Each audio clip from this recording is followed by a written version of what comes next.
How many people in your company would do something that would give away your data?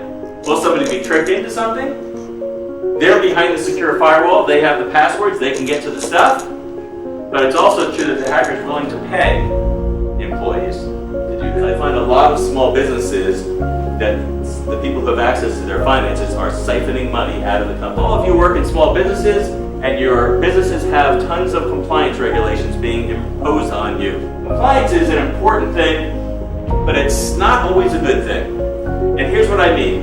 I mentioned earlier when Sony gets hacked into, that it's hard to know what to do. It's not like the government can do something about it. But there is something they do about it, and it's impose more compliance. You have to be compliant, it's the law. But don't for a minute think that being compliant makes you secure, because it does. Frightening! 250,000 computers are infected with malware every single day. 1 out of 4 phones has been compromised. 1 out of 4. There is no technology that you can put in place that will keep hackers out. None. So these 3 columns actually are broken up into an area of protection, things that keep people out. There's a time of detection that tells me if somebody's broken in, and then there's this last piece, which is response, which tells me what to do if somebody breaks in. It is the detection column that is most important here. But most people today voted for column 1, and you know what? Even speaking to 300 CISOs, the security officers of banks at a conference I did down in Florida recently, 300 of them, they voted wrong. Now the second most important is response. As soon as I've detected, I must have a real-time response plan. It turns out that column 1 can be pretty weak, and I'm okay.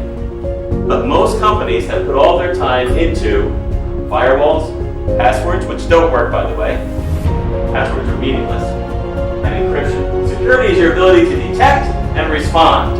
That's security. Impact likelihood, detect. You want to bring down the likelihood that it will happen because I can detect fast and respond and stop. Stop thinking that your data is not worth something.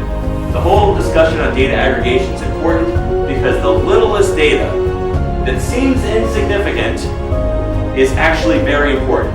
Because if the hacker pulls it all together, he profiles and he's able to do things that you wouldn't imagine. What they really need is they need technology that watches the data and alerts somebody that there's a problem. And then people have to look at that problem to see if it's real. That's the way today's security works.